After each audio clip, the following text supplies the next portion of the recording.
መጽሐፈ ኩፋሌ ምዕራፍ 16 በ44ኛው ኢዮቤልዩ በመጀመሪያው ሱባኤ አብርሃም በሞተበት በሁለተኛው ዓመት እንዲህ ሆነ።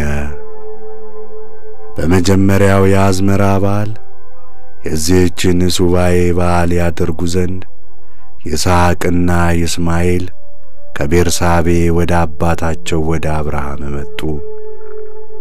አብርሃምም ሁለቱ ልጆቹ መጥተዋልና ደስ አለው። በቤርሳቤ ያለ የይስሐቅ ገንዘቡ ብዙ ነበርና ይስሐቅም ገንዘቡን ጎብኝቶ ወደ አባቱ ይመለስ ነበር። በዚህም ወራት ይስማኤል አባቱን ያይ ዘንድ መጣ። ሁሉም በአንድነት መጡ። ይስሐቅም የሚቃጠል መስዋዕትን ሰዋ። አባቱ በኬብሮን በሠራው መሠዊያም ላይ አቀረበ። የድህነት መስዋዕትንም ሰዋ። በወንድሙ በይስማኤል ፊትም የደስታ ፍሪዳን አረደ። ርብቃም ከአዲሱ ስንዴ ትኩስ ዳቦ ጋገረች። በልቶም ሳይሞት የሁሉን ፈጣሪ እንዲያመሰግን ከመጀመሪያው የምድር ፍሬ ለአባቱ ለአብርሃም ያገባ ዘንድ ለልጇ ለያዕቆብ ሰጠችው። ይስሐቅም አብርሃም ይበላና ይጠጣ ዘንድ ያማረውን የድህነት መስዋዕት በያዕቆብ እጅ ሰደደለት። በልቶና ጠጥቶም ምድርንና ሰማይን የምድርን ሰፋትም ሁሉ የፈጠረ ልዑል አምላክን አመሰገነው። ይበሉና ይጠጡ ዘንድ ፈጣሪያቸውንም ያመሰግኑ ዘንድ ለሰው ልጆች ሰጣቸው። አብርሃምም እንዲህ አለ፣ ይህችን ቀን አሳይተኸኛልና እነሆ እኔ ላንተ እገዛለሁ። እነሆ እኔ 170 ዓመት ሰው ነኝ። አርጅቻለሁና ዘመኔም ተፈጽሟል። ዘመኖቼም ሁሉ ሰላም ሆኑልኝ። የጠላት ሰይፍም ድል አልነሳኝም። በሰጠኸኝም ሁሉና በልጆቼ በሕይወት በኖርኩበት ዘመን ሁሉ እስከዚች ቀን ድረስ አምላኬ ሆይ በዚህ ዓለም ከአሕዛብ ሁሉ ተለይቶ ከዛሬ ጀምሮ ለዘላለም በምድር ላይ እስከሚነሳው ትውልድ ዘመን ሁሉ ድረስ የተመረጠ ሕዝብና ርስት ይሆን ዘንድ ይቅርታ ለባሪያና ለልጆቹ ይሁን። ያዕቆብንም ጠርቶ እንዲህ አለው፣ ልጄ ያዕቆብ ሆይ ሁሉን የፈጠረ አምላክ ይባርክ። በፊቱም ጽድቅንና ፈቃዱን ለማድረግ ያበርታ። እንደ ፈቃዱም በዘመኑ ሁሉ የርስቱ ሕዝብ ትሆኑ ዘንድ አንተንና ዘርህን ይምረጥ። አንተም ልጄ ያዕቆብ ቀርበህ ሳመኝ አለው። ቀርቦም ሳመው፣ እንዲህም አለ፣ አንተም ልጄ ያዕቆብ የተባረክህ ነህ። ልጆችህም ሁሉ ለልዑል እግዚአብሔር ለዘላለም የተባረኩ ናቸው። ጻድቅ ዘርንም ይስጥህ፣ ከልጆችህም በምድር ሁሉ መካከል ይቀድስህ። አሕዛብ ይገዙልህ፣ አሕዛብም ሁሉ በዘርህ ፊት ይስገዱ። በሰውም ፊት አርበኛ ሁን። በሴት ልጆችም ሁሉ መካከል ሰልጥነህ ኑር። ያን ጊዜ ቅዱስ ሕዝብ ለመሆን መንገዶችህና የልጆችህ መንገዶች እውነተኛ ይሆናሉ። ልዑል አምላክ እኔን የባረከባቸውን ኖኅንና አዳምንም የባረከባቸውን በረከቶች ሁሉ ይስጥህ። በልጅ ልጅ ዘመን ሁሉ እስከ ዘላለም ድረስ ዘርህን ለመቀደስ በአንተ ላይ ይረፉ። ባለማወቅ ከሠራኸው ኃጢአት ሁሉ ስርየትን ታገኝ ዘንድ ከኃጢአትና ከርኩሰት ሁሉ ያንጻ ያበርታህም ሀገሩን ሁሉ ትወርስ ዘንድ ይባርክ ለዘላለም ለርስቱ ሕዝብ ትሆነው ዘንድ ቃል ኪዳኑን ካንተ ጋር ያጽና በምድር ዘመን ሁሉ ለአንተም ለዘርህም በእውነትና በጽድቅ አምላክ ይሁን አንተም ልጄ ያዕቆብ ቃሌን አስብ የአባትህን የአብርሃምን ትእዛዝ ጠብቅ ከአሕዛብም ተለይ ከእነርሱም ጋር አትብላ እንደ ሥራቸውም አትስራ ሥራቸው የረከሰ ነውና አካሄዳቸውም ሁሉ የረከሰና የተናቀ መሥዋዕቶቻቸውም የሚያጸይፍ ነውና ባልንጀራ አትሁናቸው ለሬሳዎች ፍሪዳ ያርዳሉ ለአጋንንትም ይሰግዳሉ በመቃብርም ይበላሉ ሥራቸውም ሁሉ ከንቱና ብላሽ ነው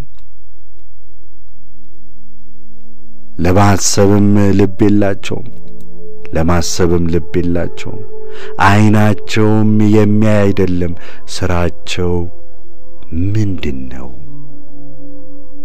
እንጨቱን ፈጣሪ አንተነ ድንጋዩን ጌታዬ አንተነ የምታድነኝም አንተነህ እያሉ እነርሱ እንዴት ይስታሉ ልብም የላቸው አንተ ልጄ ያዕቆብ ልዑል አምላክ ይርዳ የሰማይ አምላክም ይባርክ ከርኩሰታቸውና ከስህተታቸው ሁሉ ያርቅ ልጄ ያዕቆብ ከከናን ሴቶች ልጆች ዘር ሚስት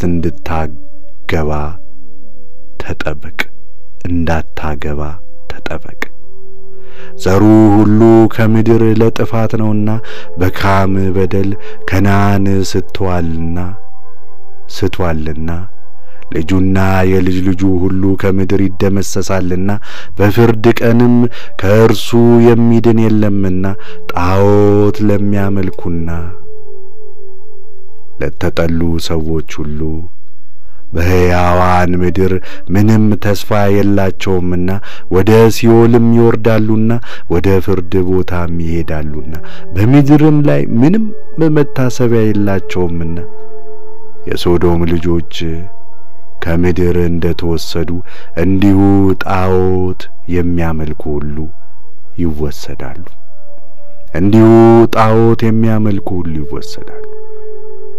ልጄ ያዕቆብ ሆይ አትፍራ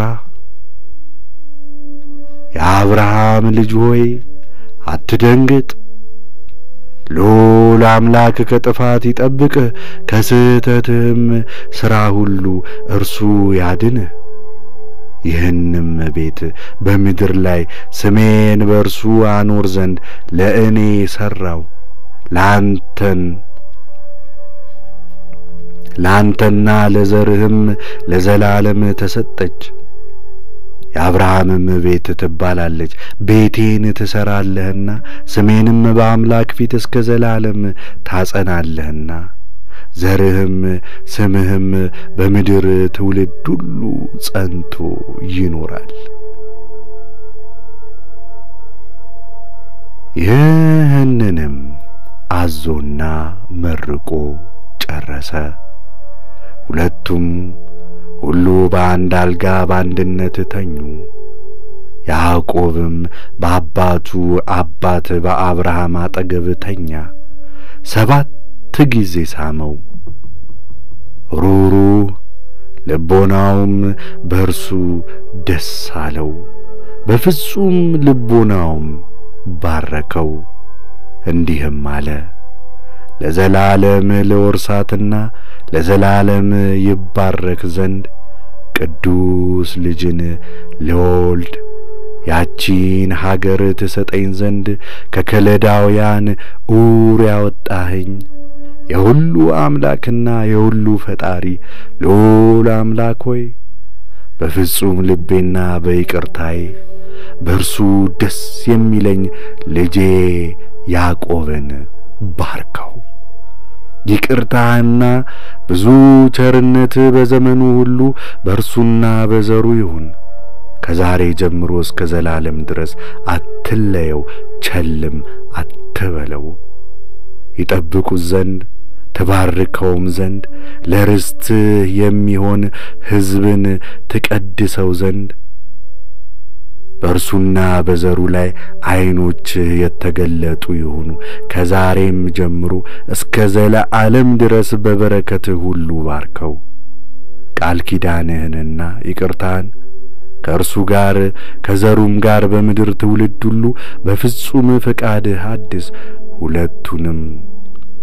ሁለቱንም ሁሉ ያዕቆብ ጣቶች በዓይኖቹ ላይ አኖረ። የአማልክት አምላክን አመሰገነ፣ ፊቱንም ሸፈነ። ምዕራፍ 17 እግሩንም ዘርግቶ የዘላለም እንቅልፍ አንቀላፋ፣ በሞትም ወደ አባቶቹ ተሰበሰበ። በዚህም ሁሉ ያዕቆብ ባጠገቡ ተኝቶ ነበር። የአባቱ አባት አብርሃምም እንደ ሞተ አላወቀም ነበር። ያዕቆብም ከእንቅልፉ ነቃ፣ እነሆ አብርሃም ቀዘቀዘ፣ እንደ በረድም ሆነ። እርሱም አባ አባ አለ። የመለሰለትም ቃል አልነበረም። አብርሃምም እንደ ሞተ አወቀ።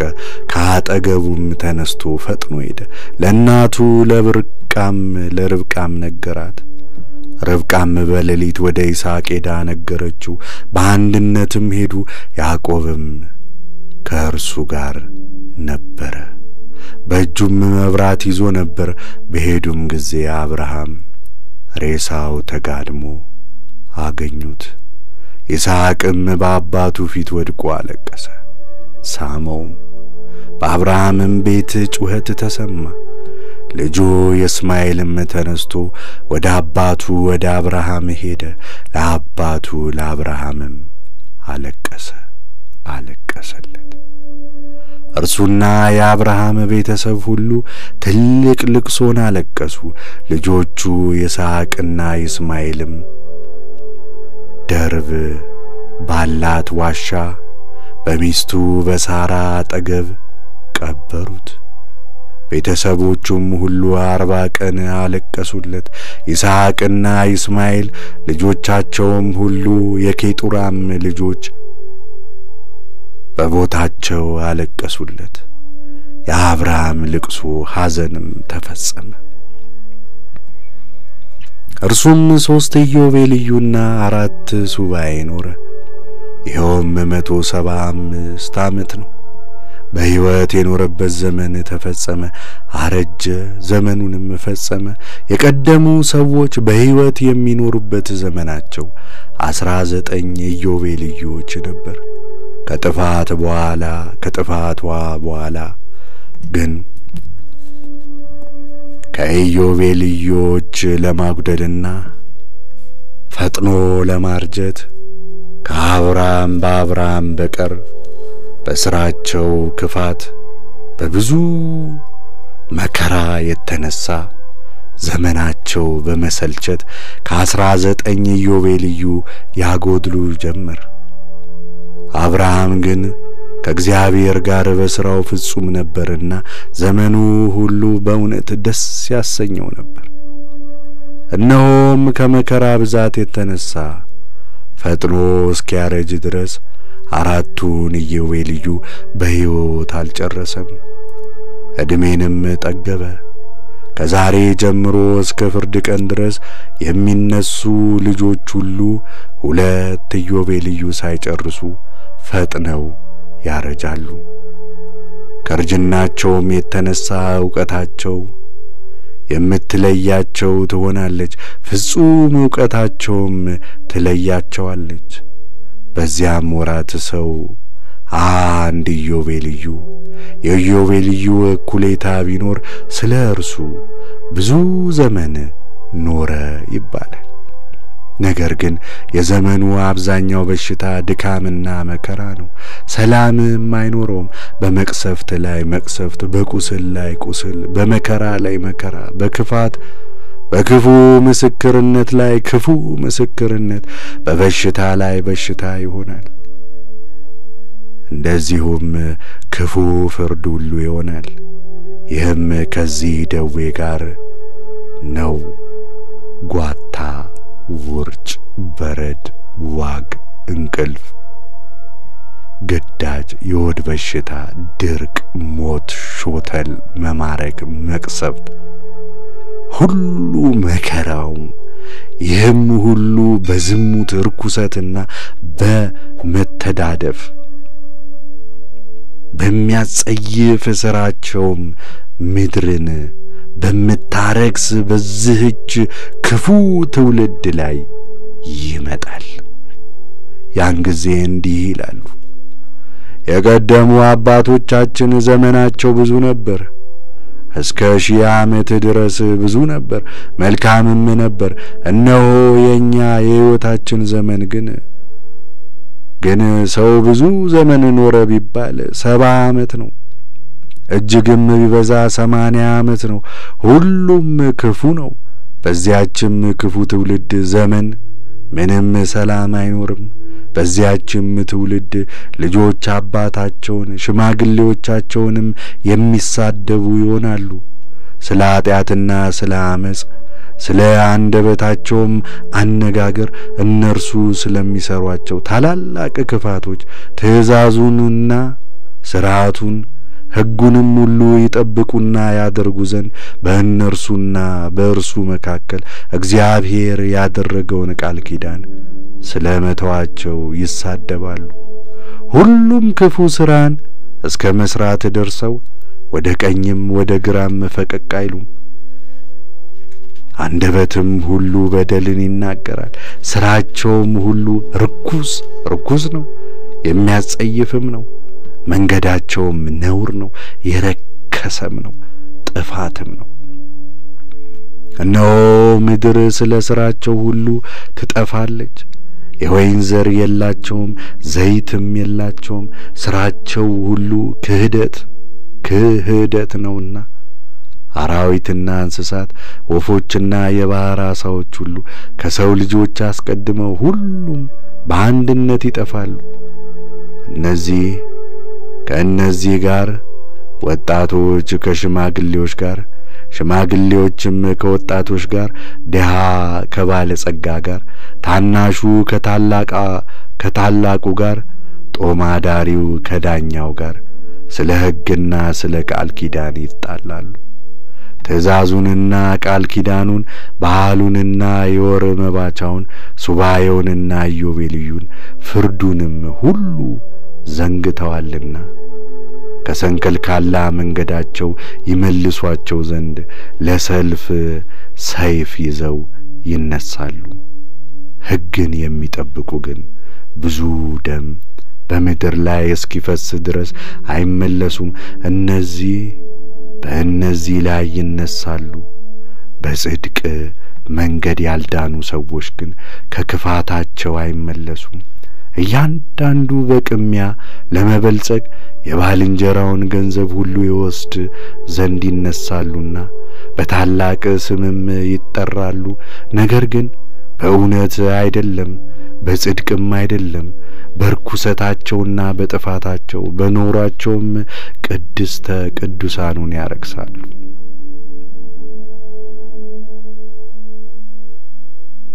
በዚያችም ትውልድ ሥራ ከእግዚአብሔር ጽኑ መቅሰፍት ይሆናል።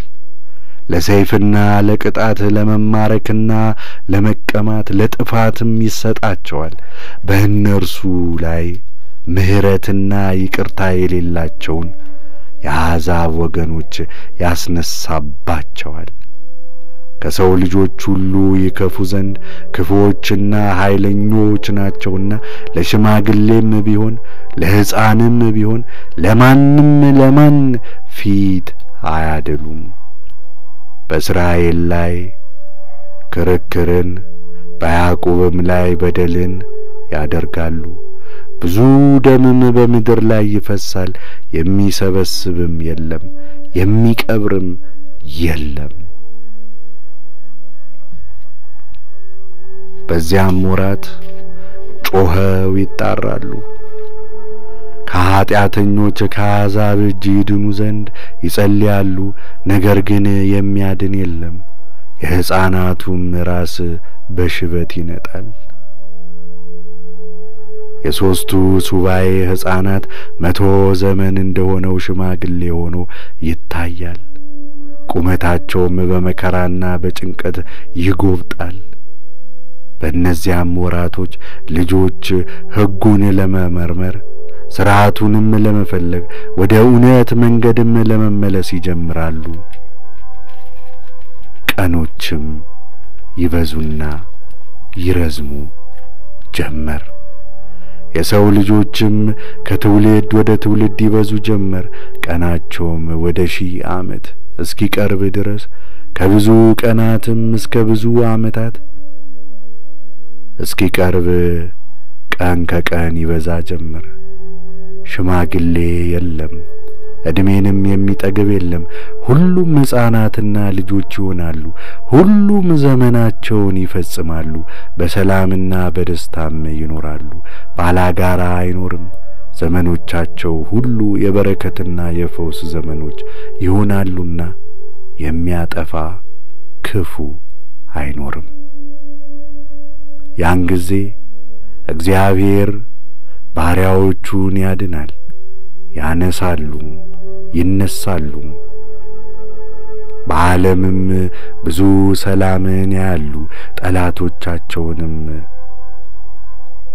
አስወጥተው ይሰዳሉ። ጻድቃንም አይተው ያመሰግናሉ፣ እስከ ዘለዓለም ድረስ ፈጽሞ ደስ ይላቸዋል። በጠላቶቻቸውም የተደረገውን ፍርድ ሁሉና መርገማቸውን ሁሉ ያያሉ። አጥንቶቻቸውም በምድር ያርፋሉ፣ ነፍሶቻቸውም ደስታን ያበዛሉ። ፍርድን የሚያደርግ እግዚአብሔርም እንዳለ ያውቃሉ። ለሚወዱትም ሁሉ በመቶዎችና በሺዎች ለሚቆጠር ዘመን ይቅርታን ያደርጋል። ሙሴ ሆይ አንተም ይህንን ነገር ጻፍ፣ እንዲህ ተብሎ የተጻፈ ነውና ለዘላለም ትውልድም ሥርዓት ሊሆን በሰማይ ጽላት ይጻፋሉ።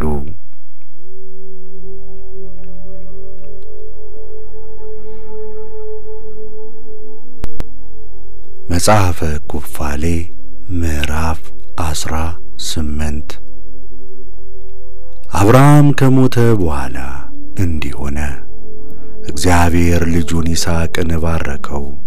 ከኬብሮንም ተነስቶ ሄዶ በዚህ ኢዮቤልዩ በ3ኛው ሱባኤ በአንደኛው ዓመት በአዝቅተ ራእይ አጠገብ 7 ዓመት ኖረ። በአራተኛው ሱባኤ በመጀመሪያው ዓመት በአብርሃም ዘመን ከሆነው ከቀደመው ድርቅ ሌላ በሀገር ሁሉ ድርቅ ሆነ። ያዕቆብ የምስር ንፍሮ ቀቀለ። ኤሳውም ከምድረ በዳ ርቦት መጣ። ወንድሙ ያዕቆብን ከዚህ ከዳቦና ከምስሩ ወጥ ስጠኝ አለው። በኩርናህን ስጠኝና እኔም ዳቦን ከዚህ ምስር ወጥ ጋር አብሬ እሰጥሃለሁ አለው። ኤሳውም በልቡ እኔ በራብ ሞታለሁ፣ ይህ ብኩርና ምን ያደርግልኛል አለ። ለያዕቆብም ብኩርናውን ሰጠው አለው። ያዕቆብም አሁን ማልልኝ አለው። እርሱም ማለለት። ያዕቆብም ለወንድሙ ለኤሳው ዳቦን የምስሩን ወጥ ሰጠው። እስኪጠግብ ድረስ በላ። ኤሳውም ብኩርናውን አቃለለ። ስለዚህም ለብኩርናው ያዕቆብ ዳቦውንና የምስር ወጡን ስለሰጠው የኤሳው ስም ኤዶም ተባለ። ያዕቆብ ከበረ፣ ኤሳው ግን ከቅድምናው ተዋረደ። በሀገር ድርቅ ሆነ። በዚህ ሱባኤ በሁለተኛው ዓመት ይስሐቅ ወደ ግብጽ ይወርድ ዘንድ መጣ። ወደ ፍልስጤሙ ንጉሥ ወደ አቤሜሌክ ወደ ጌራሮ ሄደ። እግዚአብሔርም ተገለጠለት እንዲህም አለው፣ ወደ ግብጽ አትውረድ፣ እኔ ባልሁህ ሀገር ኑር። ወደዚያች ሀገር ሂድ፣ እኔም ካንተ ጋር እኖራለሁ። ለአንተና ለዘርህ ይህችን ሀገር መላዋን እሰጥሃለሁ፣ እባርክሃለሁ። ለአባትህ ለአብርሃም የማልሁለትንም መሐላ አጸናለሁ፣ ዘርህንም እንደ ሰማይ ኮከብ አበዛልሃለሁ። ይህችን ሀገር ሁሉ ለዘርህ እሰጣለሁ። አባትህ የእኔን ነገር ስለሰማ ቃሌንና ትእዛዜን ሕጌንና ሥርዓቴን ቃል ኪዳኔንም ስለጠበቀ የምድር አሕዛብ ሁሉ በዘርህ ይባረካሉ። አሁንም ቃሌንና ትእዛዜን ስማ፣ በዚህችም ሀገር ኑር። 3 ዓመት ሱባኤ በጌራሮ ኖረ። አቤሜሌክም ስለ እርሱና ስለ ገንዘቡ ሁሉ እርሱን ገንዘቡንም የነካ ሁሉ ሞትን ይሙት ብሎ አዘዘ። ይስሐቅም በፍልስጤም ከበረ፣ ገንዘብም በዛለት። ላሞችና በጎችም ግመሎችና አህዮችም በዙለት። ብዙ ጥሪትም ነበረው። በፍልስጤም ሀገር ዘርን ዘራ። 100 ዳውላ እህልም አገባ። ይስሐቅም ፈጽሞ ከበረ። የፍልስጤም ሰዎችም ቀኑበት። አብርሃም በሕይወት ሳለ የአብርሃም አሽከሮች የቆፈሩትን ጉድጓድ አብርሃም ከሞተ በኋላ የፍልስጤም ሰዎች አፈር ሞልተው ደፍነውትም ነበር። አቤሜሌክም ይስሐቅን ከእኛ ፈጽመህ ከብረሃልና ከእኛ ዘንድ ሂድ አለው። ይስሐቅም በሰባተኛው ሱባኤ በአንደኛው ዓመት ከዚያ ተነስቶ ወደ ጌራሮ ቆላ ሄደ። የአባቱም የአብርሃም አሽከሮች የቆፈሯቸውን አባቱ አብርሃም ከሞተ በኋላ የፍልስጤም ሰዎች ደፍነዋቸው የነበሩትን ውሃ ምንጮች ተመልሰው ቆፈሩ። ስማቸውንም አባቱ አብርሃም ባወጣላቸው ስም ጠራቸው። የይስሐቅም አሽከሮች በፋንጋ ጉድጓዶችን ቆፈሩ፣ በዚያም የጠራን ውሃን አገኙ። የጌራሮ እረኞች ከይስሐቅ እረኞች ጋር ይህ ውሃ የኛ ነው እየተባባሉ ተጣሉ። ይስሐቅም ከእኛ ጋር ተጣልተዋልና ሲል የዚያን ጉድጓድ ስም እጹብ አለው። ሌላም ጉድጓድ ቆፈሩ፣ በእርሱም ተጣሉ፣ ስሙንም ጸብእ አለው።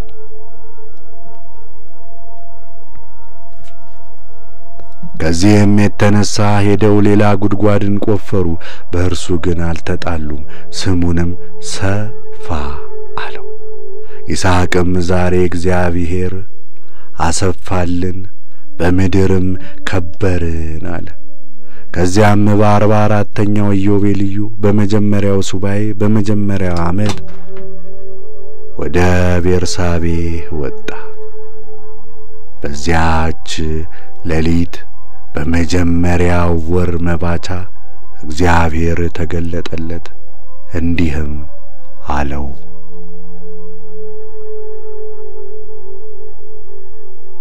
የአባት የአብርሃም አምላክ እኔ ነኝ። እኔ ካንተ ጋር እኖራለሁ፣ አትፍራ፣ አከብርሃለሁ። ስለ ወዳጄ ስለ አብርሃም ዘርህን እንደ ባህር አሸዋ ፈጽሜ አበዛዋለሁ። እርሱም አባቱ አብርሃም ቀድሞ መሠዊያ በሠራበት በዚያ ቦታ መሠዊያ ሰርቶ የእግዚአብሔርን ስም ጠራ። ለአባቱ ለአብርሃም አምላክም መሥዋዕትን ሰዋ፣ ጉድጓድንም ቆፈረ፣ ጥሩ ውሃንም አገኘ። የይስሐቅም ብላቴኖች ሌላ ጉድጓድ ቆፈሩ፣ ውሃ ግን አላገኙም። ሄደውም ውሃ እንዳላገኙ ለይስሐቅ ነገሩት። ይስሐቅም በዚህች ቀን ለፍልስጤም ሰዎች ማልኩ፣ ይህም ነገር ለኛ ሆነ አለ። ለአቤሜሌክም ለሁለተኛው ለአኮዘት ለጠባቂው ለፋኮልም በዚያ ምሏልና የዚያን ቦታ ስም አዘቅተ መሐላ ብለው ጠራው። ይስሐቅም ከእነርሱ ጋር ሰላምን ለማድረግ በዚያች ቀን በግፍ እንደማለላቸው አወቀ። ይስሐቅም በዚያች ቀን የፍልስጤምን ሰዎች ረገማቸው፣ እንዲህም አለ፣ በመቅሰፍትና በቁጣ ቀን የፍልስጤም ሰው ርጉም ነው። እግዚአብሔር ከአሕዛብ ሁሉ መካከል ለይቶ ለሽሙጥና ለመርገም ለመቅሰፍትና ለቁጣ ይስጣቸው፣ ያጠፋቸውም ዘንድ በኃጢአተኞች አሕዛብና በኬጤኤም እጅም ይጣላቸው። ለልጆቼ በዘመናቸው በምድር ላይ የዕለት ጠላትና የቆየ ጠላት ይሆኑባቸዋልና ከጠላት ሰይፍና ከኬጤኤም ያመለጡትን ጻድቃን ወገኖች ከሰማይ በታች በፍርድ ያጠፏቸዋል። የፍልስጤም ዘር ሁሉ ከምድር ተነቃቅሎ ለመጥፋትና ለመራቅ የተዘጋጀ ነውና ለእነርሱ የሚቀርላቸው የለም። በቁጣ ፍርድ ቀንም የሚድን የለም። ላልተገረዘ ሁሉ በምድር ላይ የሚቀርለት ምንም ስምና ዘር አይኖርም።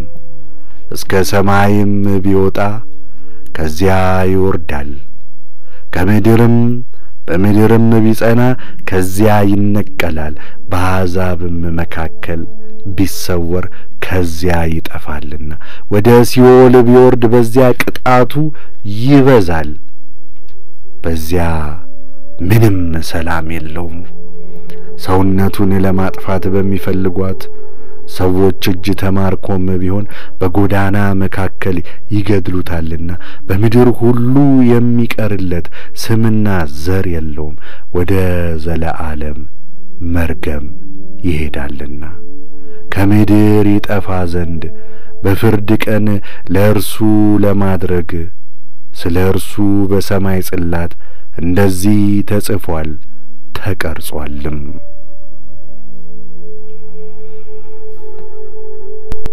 ምዕራፍ 19 በዚህ ኢዮቤልዩ በዚህ ሱባኤ በሁለተኛው ዓመት ርብቃ ልጇን ያዕቆብን ጠርታ ተናገረችው፣ እንዲህም አለችው፣ ልጄ ሆይ ከከናን ሴቶች 2 ሚስቶችን እንዳታገባ፣ እንደ ወንድም እንደ ኤሳው ከከናን ልጆች ሚስትን አታግባ።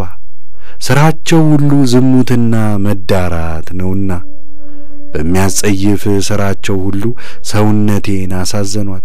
ስራቸው ክፉ ነውና በእነርሱ ምንም እውነት የለም።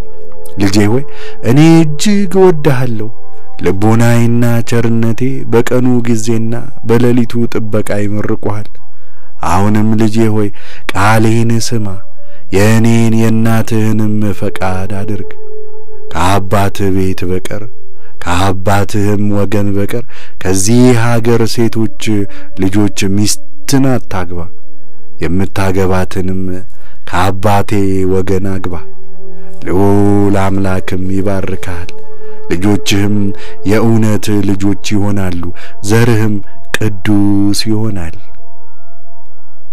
ከዚህ በኋላ ያዕቆብ ከእናቱ ከርብቃ ጋር ተነጋገረ፣ እንዲህም አላት፣ እናቴ እነሆ እኔ የ9 ሱባዔ ዓመት ሰው ነኝ።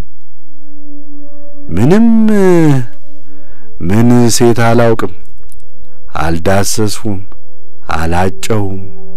አላጨሁምም።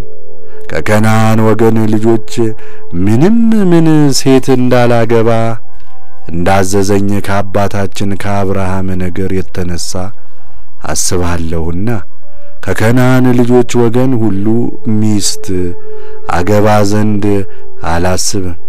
ከአባቴ ወገን ልጆች ከዘመዶች ሚስት አገባለሁና ለወንድምሽ ለላባ ሴቶች ልጆች እንደተወለዱለት አስቀድሜ ሰማሁ።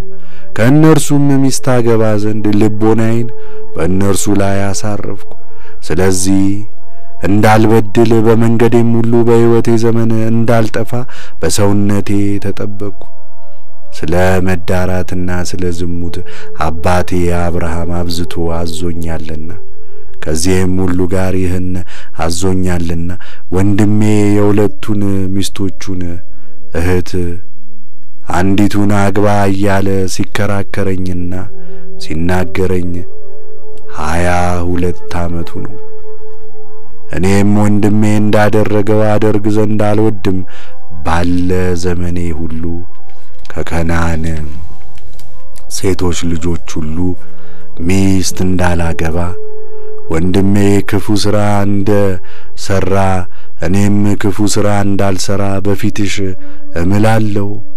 እናቴ አትፍሪ፣ ፈቃድሽን እንደማደርግ በቅንነትም እንደምሄድ መንገዴንም ለዘላለም እንደማላጠፋ እመኚኝ አለ። ከዚህ በኋላ አንገቷን ወደ ሰማይ አቀናች፣ እጆቿንም ዘረጋች፣ አፏንም ከፍታ ሰማይና ምድርን የፈጠረ ልዑል አምላክን አመሰገነችው። ፍጹም ምስጋናንም አቀረበችለት። እንዲህም አለች፣ ንጹሕ ልጅና ቅዱስ ዘርን ያዕቆብን የሰጠኝ አምላክ እግዚአብሔር ይመስገን፣ ስሙም ለዘላለም ይባረክ። ያንተ ነውና በዘላለም ትውልድ ሁሉ እስከ ብዙ ዘመን ድረስ ልጁ ላንተ ይሁን። አቤቱ ባርከው፣ እመርቀውም ዘንድ ባንደበቴ የጽድቅ በረከትን አኑር። ያን ጊዜ መንፈስ ቅዱስ ወርዶ በአንደበቷ ተናገራት። ሁለቱንም እጆቿን በያዕቆብ ራስ ላይ አኖረች። እንዲህም አለች፣ የጽድቅ ጌታ የዓለማት አምላክ የተመሰገንክ ነህ። ልጄ ሆይ ከሰው ልጅ ሁሉ ለይቶ አንተን ይባርክ፣ የጽድቅን መንገድም ይስጥህ፣ ለዘርህም ጽድቅን ይግለጥለት። በሕይወት ሳለህም ልጆችህን ያብዛልህ። በዓመቱም ወሮች ቁጥር 12 ይሁኑ፣ ልጆቻቸውም ይብዙ።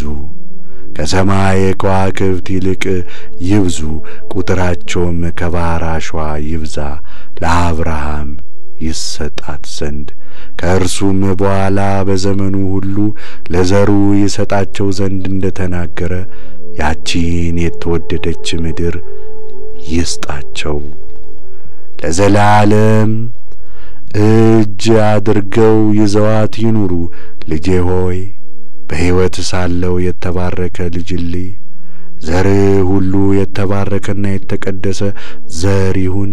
በሕይወቷ ሳለች የእናትህን ልቦና እንዳሳረፍክ የእናትህ ማኅፀን እንዲህ ትመርቅህ። ማኅፀኔና ጡቴ አንተን ይመርቁ፣ አፌና አንደበቴም ፈጽመው አንተን ያመስግኑ። ፈጽመህ ብዛ፣ በዓለሙም ሁሉ ምላ። ዘርህም በሰማይና በምድር ስፋት፣ በዓለሙ ሁሉ ፍጹም ይሁን። ዘርህም ደስ ይበለው፣ በታላቅ ሰላም ቀንም ሰላም ይሁንለት። ስምህና ዘርህ እስከ ብዙ ዘመን ድረስ ይኑር።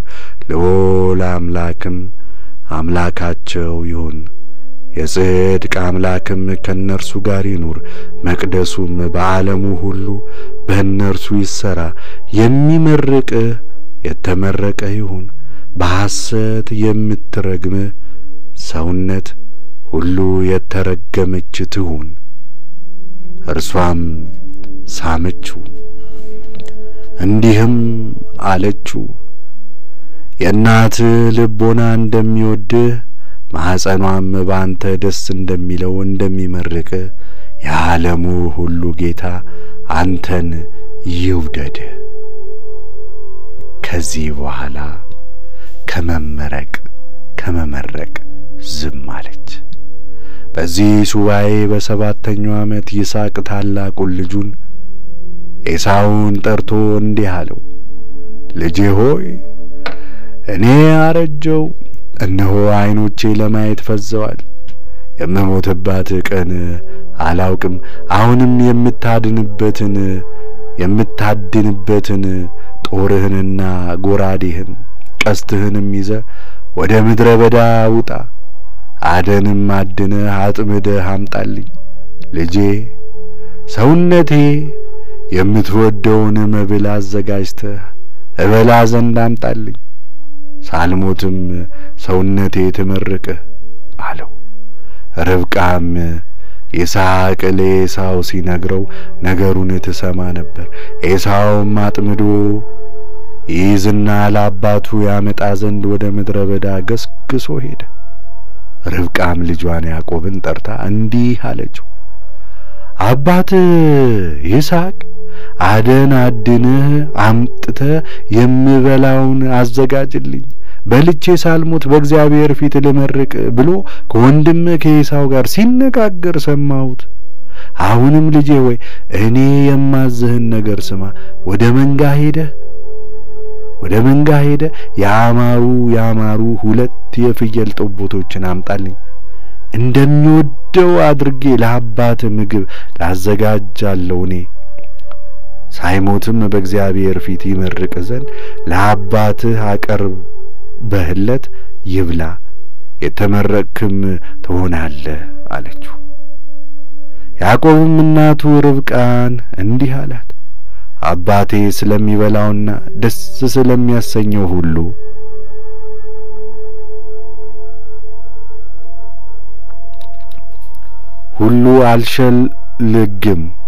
አልሸለልግም። ነገር ግን እናቴ ቃሌን እንዳስተውለው እፈራለሁ፣ ይዳስሰኝም ዘንድ ይወድ ይሆናል። እኔ ደግሞ ጠጉር እንደሌለኝ ወንድሜ ኤሳውም ጠጉራም እንደሆነ አንቺም ታውቂያለሽ። በፊቱ የምንቀውና ያላዘዘኝን የምሰራ ይመስለዋል፣ ይቆጣኛል። በረከትን ያይደለ እርግማንን በእኔ ላይ አመጣለሁኝ አለ። እናቱ ርብቃም ልጄ ሆይ ነገሬን ስማ እንጂ መርገምህ በእኔ ይሁን አለችው። ያዕቆብም የእናቱ የርብቃን ቃሏን ሰማ። ሄዶም ያማሩና የሰቡ 2 የፍየል ጠቦቶችን አመጣ፣ ወደ እናቱም አቀረባቸው። እናቱም ይስሐቅ እንደሚወደው አድርጋ አዘጋጀችላቸው። ርብቃም የሚወደድ ከእርሷ ዘንድ በቤቷ ያለውን የታላቁን ልጇን የኤሳውን ልብስ አምጥታ ለታናሹ ልጇ ለያዕቆብ አለበሰችው። የፍየሉን ጠቦት ቁርበቶችንም በእጁ ላይ አኖረች፣ በሰውነቱም በአንገቱ ላይ አለበሰችው። ያዘጋጀቻቸውንም ዳቦውንና መጠጡን ለልጇ ለያዕቆብ ሰጠችው። ያዕቆብም ወደ አባቱ ይስሐቅ ገብቶ እኔ ልጅህ እንዳልከኝ አደረግኩልህ፣ ተነስ ተቀመጥ፣ አባቴ ሆይ ሰውነትህ ትመርቀኝ ዘንድ አጥምጄ ካመጣውልህ ብላ አለው። ይስሐቅም ልጁን ልጄ ሆይ እንዲህ ፈጥነህ ያመጣህበት ምክንያት ምንድነው አለው። ያዕቆብም አምላክ በፊቴ ያስገኘልኝን አመጣሁ አለው። ይስሐቅም አንተ ልጄ ኤሳው እንደሆንክ እንዳይደለህም ቅረበኝ ልዳስህ አለው። ያዕቆብም ወደ አባቱ ወደ ይስሐቅ ቀረበ፣ ዳሰሰውም። ቃልህስ የያዕቆብ ቃል ይመስላል፣ እጆች ግን የኤሳውን እጆች ይመስላሉ አለው። ከእግዚአብሔር ታዝዞ ልቦናው ወደ ያዕቆብ የሚመለስበት ጊዜ ነውና አላወቀውም። ይመርቀውም ዘንድ እጆቹ እንደ ኤሳው እጆች ጠጉራም ናቸውና ይስሐቅ አላወቀም። አንተ ልጄ ኤሳው ነህን አለው። እሱም አዎ እኔ ልጅህ ኤሳው ነኝ አለው። ሰውነቱ ትመርቅ ዘንድ ልጄ አድነ ካመጣኸው አቅርብልኝ ልብላ አለው። መብሉንም አቀረበለት በላ፣ ወይንንም አቀረበለት ጠጣ። አባቱ ይስሐቅም ልጄ ሆይ ቀርበህ ሳመኝ አለው። ቀርቦም ሳመው፣ ደስ የሚያሰኝ የልብሱን መዓዛ ማሸተተ፣ መረቀው፣ እንዲህም አለው እነሆ ልጄ የልብሱ መዓዛ እግዚአብሔር እንደባረከው እንደ መስክ መዓዛ ነው። እግዚአብሔር ይስጥህ፣ ከሰማይ ጠልና ከምድር ጠል ያብዛ፣ ስንዴውንና ዘይቱን ያብዛልህ። አሕዛብ ይገዙልህ፣ ሕዝቡም ይስገዱልህ፣ ለወንድምህም ጌታ ሁነው። የእናትህም ልጆች ይስገዱልህ። እግዚአብሔር እኔን የባረከባቸው አባቴ አብርሃምም የባረከባቸውን በረከቶች ሁሉ ላንተ ይሁኑ፣ እስከ ዘላለምም ድረስ ለልጆችህ ይሁኑ። የሚረግምህ የተረገመ ይሁን፣ የሚመርቅህ የተመረቀ ይሁን አለው።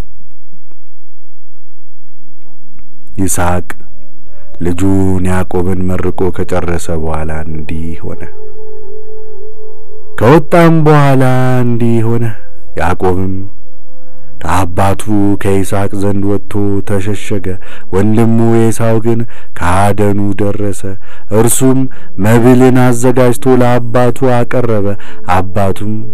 አባቱንም አባቴ ሆይ ሰውነትህ ትመርቀኝ ዘንድ አደናድኜ ካመጣውልህ ተነስተህ ብላ አለው። አባቱ ይስሐቅም አንተ ማነህ አለው። እኔ የበኵር ልጅህ ኤሳው ነኝ፣ እንዳዘዝከኝ አደረግኩ አለው። ይስሐቅም እጅግ ፈጽሞ ተደነቀ።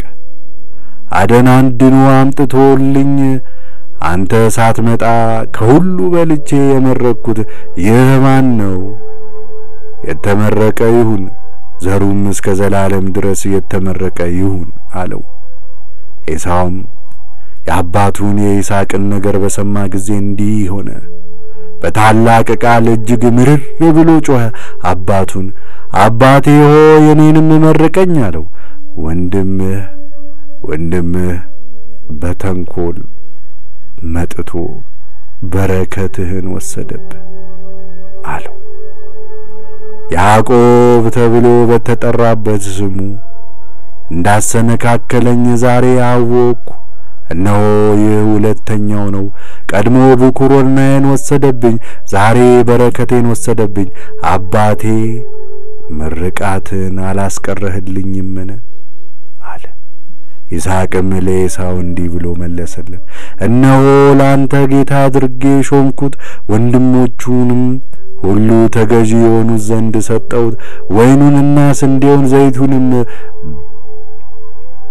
በማብዛት አጸናሁት። ልጄ ሆይ ዛሬ ላንተ ምን ላድርግልህ?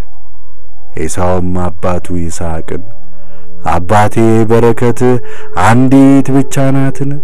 አባቴ ሆይ እኔንም ባርከኝ አለው። ኤሳውም ቃሉን አሰምቶ አለቀሰ። ይስሐቅም መለሰለት እንዲህም አለው፣ እነሆ ኑሮ ከምድር ጠል በላይም ከሰማይ ጠል ይሁን።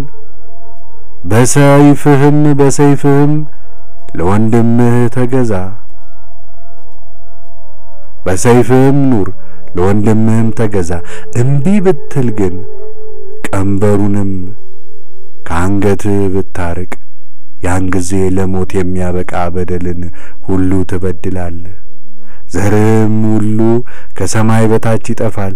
ኤሳውም አባቱ ስለመረቀው ምርቃት ያዕቆብን ይጣላው ነበር። በልቡም እንዲህ አለ፣ የአባቴን የልቅሶ ቀን አሁን ይደርሳል፣ ወንድሜ ያዕቆብን እገድለዋለሁ አለ። የታላቁ ልጇ የኤሳውን ነገር ርብቃ በሕልም ተነገራት። ርብቃም ልካ ታናሹ ልጇን ያዕቆብን ጠራችው፣ እንዲህም አለችው፣ እነሆ ወንድምህ ኤሳው ይገድልህ ዘንድ ቂም ይዟል። አሁንም ልጄ ሆይ ቃሌን ስማኝ፣ ተነስተህ ወደ ወንድሜ ወደ ላባ ወደ ካራን ሽሽ። የወንድም ቁጣ እስኪመለስ ድረስ ጥቂት ቀን ከእርሱ ጋር ተቀመጥ። ካንተ ቁጣውን ይተዋል፣ ያደረግከውንም ይረሳዋል። እኔም ልኬ በዚያ እቀበልሃለሁ። ያዕቆብም አልፈራም፣ ይገድለኝ ዘንድ ቢወድ እገድለዋለሁ አለ። ሁለታችሁን ልጆቼን ሁሉ በአንዲት ቀን አጥንቼ የወላድ መካን እንዳልሆን እባክህ ሂድ አለችው። ያዕቆብም እናቱን ርብቃን እንዲህ አላት፣ አባቴ እንዳረጀ እነሆ አንቺ ታውቂያለሽ፣ ዓይኖቹም ፈዘዋልና አያይም። ከእናንተ ተለይቼ ትቼው ብሄድ በፊቱ ክፉ ይሆናል፣ አባቴም ተቆጥቶ ይረግመኛልና አልሄድም። ቢያሰናብተኝ ግን ያን ጊዜ ሄዳለሁ አላት። ርብቃም ያዕቆብን እኔ ገብቼ ነግረዋለሁ ያሰናብታል አለችው። ርብቃም ወደ ይስሐቅ ገብታ ይስሐቅን እንዲህ አለችው፣ ኤሳው ለእርሱ ሚስት አድርጎ ካገባቸው ከሁለቱ ከቄጢ ልጆች የተነሳ ኑሮዬን ጠላው። ያዕቆብ እንደነዚህ ካሉ ከሀገሪቱ ሴቶች ልጆች ለእርሱ ሚስት ካገባ የከናን ሴቶች ልጆች ክፉዎች ናቸውና እንደምን እኖራለሁ አለችው። ይስሐቅም ልጁን ያዕቆብን ጠርቶ መረቀው፣ መከረውም። ከከናን ሴቶች ልጆች ሁሉ ሚስት አታግባ፣ ተነስተ ወደ መሴጴጦምያ ወደ እናትህ አባት ወደ ባቱኤል ቤት ሂድ። ከዚያም ከእናት ወንድም ከላባ ሴቶች ልጆች ሚስትን አግባ። የሰማይ አምላክ ይባርክ ፈጽሞም ያብዛ። የአሕዛብ ጌታ ሁን። ተሰደህ ትኖርባት የነበረች ሀገርን እግዚአብሔርም ለአብርሃም የሰጣትን ምድር ሁላ ተወርሳት ዘንድ የአባቴን የአብርሃምን በረከት ላንተና ካንተ በኋላ ለዘርህ ይስጥ። ልጄ ሆይ በሰላም ሂድ አለው። ይስሐቅም ያዕቆብን አሰናበተው። ወደ ያዕቆብ እናት ወደ ርብቃ ወንድም ወደ ሶርያዊው ሰው ወደ ባቱኤል ልጅ ወደ ላባ ዘንድ ወደ ሜሴጶጦምያም ሄደ። ያዕቆብም ወደ ሜሴጶጦምያ ለመሄድ ከተነሳ በኋላ እንዲሆነ ልጇ ከሄደ በኋላ የርብቃ ልቧ አዝኖ ታለቅስ ነበር። ይስሐቅም ርብቃን እህቴ ሆይ ስለ ልጅሽ ስለ ያዕቆብ አታልቅሺ፣ በሰላም ሄዶ በሰላም ይመለሳልና ልዑል አምላክም ከክፉ ሁሉ ይጠብቀዋልና ከእርሱም ጋር ይኖራል፣ በዘመኑም ሁሉ አይለየውም። ወደኛ በሰላም እስኪመለስ ድረስ በሄደበት ሁሉ ጎዳናው እንዲቀናለት አውቃለሁና በሰላም እናየዋለን። እህቴ ሆይ ስለ እርሱ አትፍሪ፣ እርሱ በመንገዱ የቀና ነውና ፍጹምም ነውና የታመነ ሰውም ነውና አይወድቅምና አታልቅሺ አላት። ይስሐቅም ስለ ልጇ ስለ ያዕቆብ ርብቃን ያረጋጋት ነበር፣ እርሱንም መረቀው። መጽሐፈ ኩፋሌ ምዕራፍ 20 ያዕቆብ በ44ኛው ኢዮቤልዩ በሁለተኛው ሱባኤ በመጀመሪያው ዓመት ወደ ካራን ይሄድ ዘንድ ከአዘቅተ መሐላ ወጣ። በተራራ ወዳለች ወደ ሎዛም ደረሰ።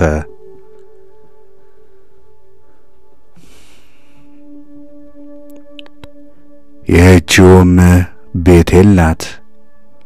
በዚህ ሱባኤ በመጀመሪያው ወር መባቻ በመሸ ጊዜ ወደ ቦታውም ደረሰ። በዚያች ሌሊት ከመንገዱ ወደ ምዕራብ አለፍ አለ። ፀሐይ ገብቶ ነበርና በዚያ ተኛ። ከዚያ ቦታ ድንጋዮችም አንድ ድንጋይ አምጥቶ በዚያ ዛፍ ስር አኖረው። እርሱም ብቻውን ይሄድ ነበር። በዚያችም ሌሊት ተኝቶ ሳለ ሕልምን አየ። እነሆ መሰላል በምድር ላይ ተተክላ ጫፏ እስከ ሰማይ ደርሶ እነሆ የእግዚአብሔር መላእክት ሲወጡባትና ሲወርዱባት እነሆም እግዚአብሔር በውስጧ ተቀምጦ ነበር አየ። ከያዕቆብም ጋር ተነጋገረ እንዲህም አለ፣ የአባት የአብርሃም አምላክ የይስሐቅ አምላክ እኔ ነኝ። ይህችን አንተ የተኛህባትን ምድር ለአንተ ከአንተም በኋላ ለዘርህ ሰጣታለሁ።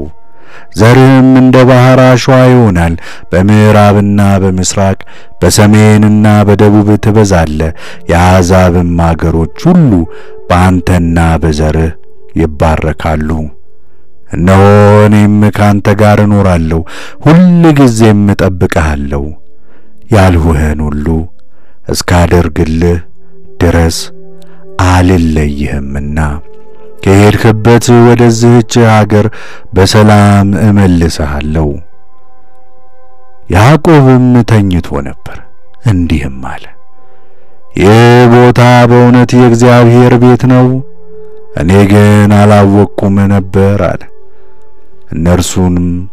እርሱም ፈራ፣ እንዲህም አለ፣ ይህ ቦታ ግሩም ነው፣ የእግዚአብሔር ቤት ነው እንጂ ምንም ተራ ቦታም አይደለም። ይህችም የሰማይ ደጃፍ ናት አለ። ያዕቆብም ሲነጋ ገስግሶ ተነስቶ በራስጌው ትራስ አድርጎ ያኖረውን ድንጋይ ወሰደ፣ ለምልክትም ሐውልት አድርጎ አቆመው። በራሱም ላይ ዘይትን አፈሰሰበት። የዚያንም ቦታ ስም ቤቴል አለው። ቀድሞ ግን የሀገሩ ስም ሎዛ ነበር። ያዕቆብም ለእግዚአብሔር እንዲህ ብሎ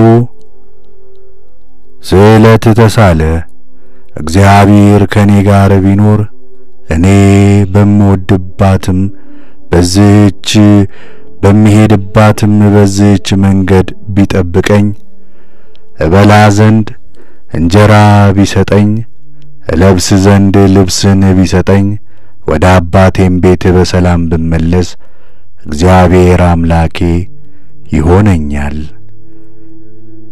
ይህ በዚህ ቦታ ለምልክት ሐውልት አድርጌ ያቆምኩት ድንጋይ የእግዚአብሔር ቤት ይሆናል። ከዚህም የሰጠኸኝ ሁሉ እኔ ለአንተ ለአምላኬ አስራትን እሰጣለሁ አለ። እግሩንም አንስቶ ወደ ሜሶጶጣሚያ ወደ ምስራቅ ወደ ርብቃ ወንድም ወደ ላባ ተጓዘ፣ ከእርሱም ጋር ኖረ። ስለ ልጁ ስለ ራሔልም አንድ ሱባኤ ተገዛለት። በሦስተኛው ሱባኤ በመጀመሪያው ዓመት ስለ እርሷ ለአንተ 7 ዓመት የተገዛውላትን ሚስቴን ስጠኝ አለው። ላባም ያዕቆብን እኔ ሚስትህን እሰጥሃለሁ አለው። ላባም ሰርግ አደረገ። ጥቂቱን ልጁን ትልቂቱን ልጅን ሊያን ወስዶ ለያዕቆብ ሚስት ትሆነው ዘንድ ሰጠው። የምታገለግላት ባሪያውን ዘለፋንም ሰጣት። ያዕቆብም ግን ራሔል መስለዋለችና አላወቀም ነበር። ወደ እርሷም ገባ። እርሷ ግን እነሆ ሊያ ነበረች። ያዕቆብም በላባ ተቆጣ። የተገዛሁልህ ስለ ሊያ አይደለም ስለ ራሔል አይደለምን? ለምን እንዲህ አደረግከኝ? ለምንስ በደልኸኝ? ልጅህን ውሰድ፣ በእኔ ክፉ አድርገሃልና እኔ እሄዳለሁ አለው። የሊያ ዓይኗ ልም ነበረና ያዕቆብ ከሊያ ይልቅ ራሔልን ይወድ ነበር። ነገር ግን መልኳ እጅግ መልካም ነበረ። ራሔል ግን ዓይነ መልካም ነበረች፣ መልኳ ያማረ እጅግም ደመግቡ ነበረች። ላባም ያዕቆብን እንዲህ አለው፣ እንዲህ አይደለም፣ በሀገራችን ታላቂቱ ሳለች ታናሺቱን መስጠት የለም። ይህን ማድረግም አግባብም አይደለም። ታላቂቱ ሳለች ታናሺቱን ልጅ የሚሰጥ እንደሌለ በሰማይ ጽላት እንዲህ ታውቋል፣ ተጽፏልም። ታላቂቱን ልጅ አስቀድሞ ይሰጣል፣ ከእርሷም በኋላ ታናሺቱን ይሰጣልና። እንዲያደርግ በሚያደርግ ሰው ስለ እርሱ በደልን በሰማይ ጽላት ይጽፉበታል። ይህ ሥራ በእግዚአብሔር ፊት ክፉ ነውና ይህንን ሥራ የሚሠራ ሰው የሚያጸድቅ አይደለም። አንተም ለእስራኤል ልጆች እጅግ ክፉ ነውና ይህንን ነገር እንዳያደርጉ አስቀድመው ታላቂቱን ሳይሰጡ ታናሺቱን እንዳይሰጡ እዘዝ። ላባም ያዕቆብን የዚህች የሰርጓ በዓል 7ቱ ቀን ይለፍ፣ ዳግመኛም 7 ዓመት ትገዛልኝም ዘንድ በመጀመሪያ ሱባዔ እንዳደረግክ በጎችን ትጠብቅልኝ ዘንድ ራሔልን እሰጥሃለሁ አለው። የልያ ሰርግ በዓል 7ቱ ቀን ባለፈ ጊዜ ሁለተኛ 7 ዓመት ይገዛለት ዘንድ ላባ ለያዕቆብ ራሔልን ሰጠው። ለራሔልም የዘለፋን እህት ባላን አገልጋይ ትሆናት ዘንድ ሰጣት። ልያ በብላሽ ተሰጥታለችና ስለ ራሔል ዳግመኛ 7 ዓመት ተገዛ። እግዚአብሔርም የልያን ማህፀን ከፈተ፣ ጸነሰች። ለያዕቆብም ወንድ ልጅን ወለደችለት። በ3ኛው ሱባዔ በመጀመሪያው ዓመት በ9ኛው ወር በ14ኛው ቀን ስሙን ሮቤል አለው። እግዚአብሔርም ልያ እንደምትጠላ ራሔል ግን እንደምትወደድ አይቷልና የራሔልን ማህፀን ዘጋ። ያዕቆብም ዳግመኛ ወደ ልያ ገባ፣ ጸነሰች። ሁለተኛ ወንድ ልጅንም ወለደችለት። ስሙንም በ10ኛው ወር በ21ኛው ቀን ስምዖን አለው። በዚህ ሱባዔ በ3ኛው ዓመት ያዕቆብ ዳግመኛ ወደ ልያ ገባ፣ ጸነሰች። 3ኛው ወንድ ልጅንም ወለደችለት። በመጀመሪያው ወር መባቻ ስሙን ሌዊ አለው። በዚህ ሱባዔ በ6ኛው ዓመት ያዕቆብ ዳግመኛ ወደ ልያ ገባ፣ ጸነሰች። 4ኛ ወንድ ልጅንም ወለደችለት። በ4ኛው ሱባዔ በ3ኛው ወር በ15ኛው ቀን በመጀመሪያው ዓመት ስሙን ይሁዳ አለው። እርሷ አትወልድም ነበርና በዚህ ሁሉ ራሔል በልያ ትቀና ነበር። ያዕቆብንም ልጅ ስጠኝ አለችው። ያዕቆብም የማኅፀንሽን ፍሬ የከለከልሁሽ እኔ ነኝን? እኔ አስተውሁሽን አላት። ራሔልም ልያን ለያዕቆብ 4 ልጆች ሮቤልን፣ ስምዖንን፣ ሌዊን፣ ይሁዳን እንደወለደችለት ባየች ጊዜ ወደ ባሪያዬ ወደ ባላን ግባ፣ ትጸንሳለች፣ ወንድ ልጅም ትወልድልኛለች አለችው። ያዕቆብም ወደ ባላን ገባ፣ እርሷም ጸነሰች፣ ወንድ ልጅንም ወለደችለት። በ3ኛው ሱባዔ በ6ኛው ዓመት በ6ኛው ወር በ9ኛው ቀን ስሙን ዳን አለው። ያዕቆብም ዳግመኛ ወደ ባላን ገባ፣ እርሷም ድጋሚ ጸነሰች። ለያዕቆብ ዳግመኛ ወንድ ልጅን ወለደችለት። በ4ኛው ሱባዔ በ2ኛው ዓመት በ7ኛው ወር በ5ኛው ቀን ራሔል ስሙን ንፍታሌም አለችው። ልያም እንደመከነች ልጅም እንደማትወልድ ባየች ጊዜ እርሷ በራሔል ቀናች። እርሷም አገልጋዩን ዘለፋን ለያዕቆብ ሚስት ትሆነው ዘንድ ሰጠችው።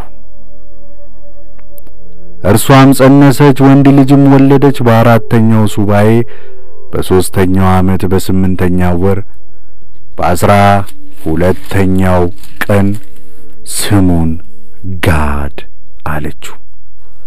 ዳግመኛም ወደ እርሷ ገባ፣ እርሷም ጸነሰች፣ ሁለተኛ ወንድ ልጅንም ወለደች።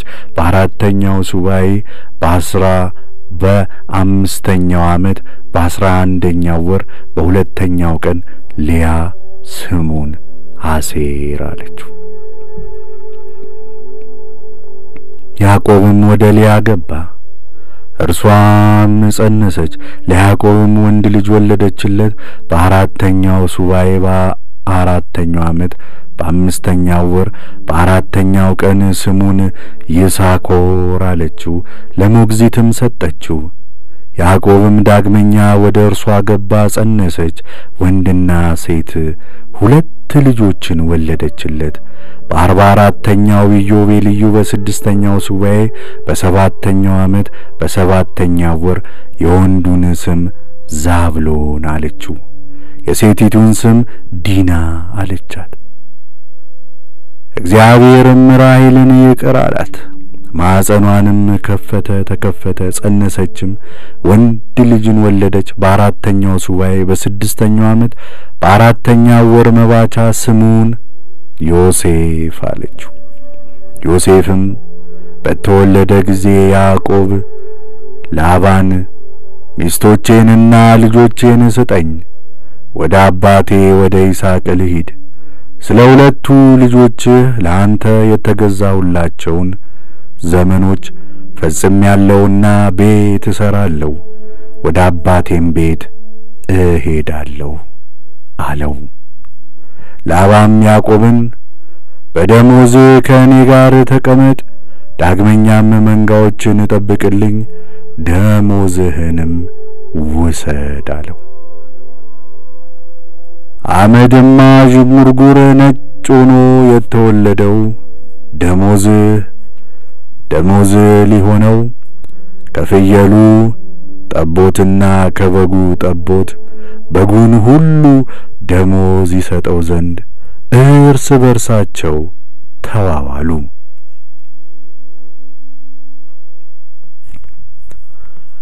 በጎቹም ሁሉ ምልክት ያለውን ሁሉ አመድማውን ዥንጉርጉሩን ይወልዱ ጀመር።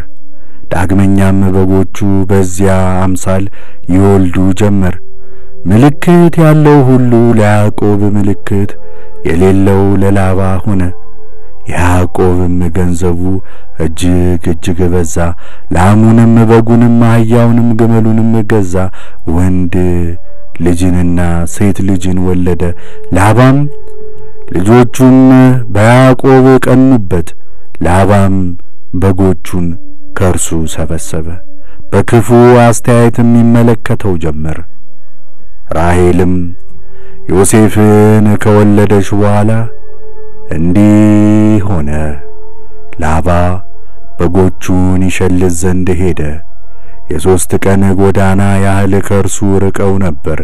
ያዕቆብም ላባ በጎቹን ይሸልት ዘንድ እንደሚሄድ አይቶ ልያንና ራሔልን ጠርቶ ከእርሱ ጋር ወደ ከነዓን ይመጡ ዘንድ ከልባቸው የሚገባ ነገር ነገራቸው። ከልባቸው የሚገባን ነገር ነገራቸው። በሕልም ያየውን ሁሉ ወደ አባቱም ቤት ይመለስ ዘንድ የነገረውን ሁሉ ነግሯቸዋልና እነርሱም ወደምትሄድበት ቦታ ሁሉ ከአንተ ጋር እንሄዳለን አሉት። ያዕቆብም የአባቱ የይስሐቅን አምላክ የአያቱን የአብርሃምን አምላክ አመሰገነ። ተነስቶም ሚስቶቹንና ልጆቹን በበቅሎ አስቀመጠ፣ ገንዘቡንም ሁሉ ያዘ፣ ወንዙንም ተሻገረ፣ ወደ ገለአድ ምድር ደረሰ። ያዕቆብም ለላባ ሐሳቡን ሰወረው፣ አልነገረውም። በአራተኛው ሱባኤ በ7ኛው ዓመት በመጀመሪያው ወር በ21ኛው ቀን ያዕቆብ ወደ ገለአድ ተመለሰ። ላባም በኋላው ተከተለው። በ3ኛው ወር በ13ኛው ቀን ያዕቆብም በገለአድ ተራራ አገኘው። በሕልመ ሌሊት ተናግሮታልና ላባ በያዕቆብ ላይ ክፉ ነገርን ያደርግ ዘንድ እግዚአብሔር አላሰናበተውም። ላባም ለያዕቆብ ነገረው። በዚያም ወር በ15ኛው ቀን ያዕቆብ ለላባ ከእርሱም ጋር ለመጡ ሰዎች ሁሉ ፍሪዳን አረደ።